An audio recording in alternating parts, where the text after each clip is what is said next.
Home Alone 2, Lost in New York. So last week I reviewed Home Alone. I'm going to be reviewing each Home Alone movie, all five of them, each Sunday. So if you like this review, you can go check out my review of Home Alone 1, and then you can also check out my reviews of Home Alone 3, 4, and 5 coming soon to the channel. But a lot of people like Home Alone too. They think there are some people who actually think this movie is better than the original. However, I think those people are crazy because um, this is a very rehashed sequel, and I wouldn't care as much, except it's really to an absurd degree, and it's also like the people made it forgot while what not while what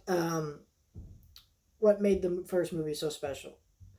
Um, First off, Kevin's character very slowly learns to miss his family, and that he really doesn't have that in this movie. He's kind of a brat, and I think that a lot of that comes down to the performance from Macaulay Culkin. He It's like after the first movie and became this big star, he kind of grew an ego, and that's kind of what comes across in his performance.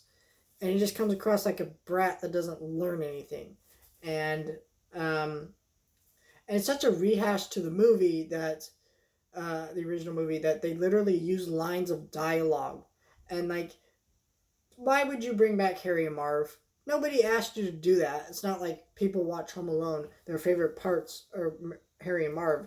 They're great characters. They're funny. They're really well acted, but you didn't need them to come back. You could have had new crooks in New York doing something, and that could have been the story, right? Why did you need them to come back? And it doesn't make sense because last movie they go to jail.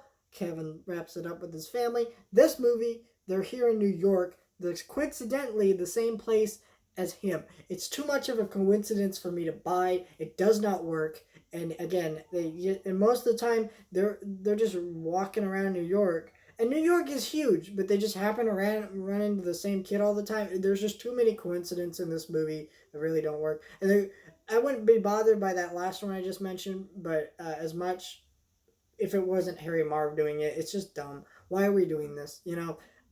What's really the great thing about this movie is Tim Curry. He's hilarious. He's great. He makes everything better. He's in for the most part.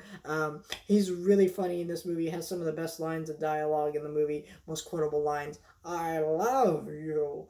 That whole bit was pretty funny, but it just doesn't feel the same. Even the traps don't feel the same because the first movie, yeah, they're kind of silly, kind of exaggerated, but less so than this movie. There's one part where Harry, or Marv, I was confused, but anyways, he shocks himself and he turns into like a skull for a minute and comes right back. Like, that is like some Looney Tunes esque crap right there. Like, what the hell? And just like, they feel a lot meaner, a lot more cruel. And yeah, they're bad guys, but like, yeah, the traps were cool, but these ones just feel a lot meaner. They're a lot more violent, and I don't really care that they're violent because the first movie's traps are violent. It's just the tone that comes across with it. You have that bird lady, she's a nice character. I like that character, but it's just like I think that this movie just it has funny moments. It's enjoyable. Like every time I watch Home Alone, I usually just watch Home Alone, and then every once in a while I feel like going back to Home Alone too because there's some funny moments. I enjoy myself watching this movie, but it just doesn't work the same as the first movie. I think Buzz is a lot funnier in this movie. He's a funnier character than he was in the first movie, but that's about it. Tim Curry and Buzz, that's it. And again, that's not a lot of the movie, but it's not a terrible film. It just doesn't work like the first movie does. And I know people have a soft spot for it, and you know what? I get it. I'm not judging or anything, but it's just like everything you could ever want is done perfect in the first movie.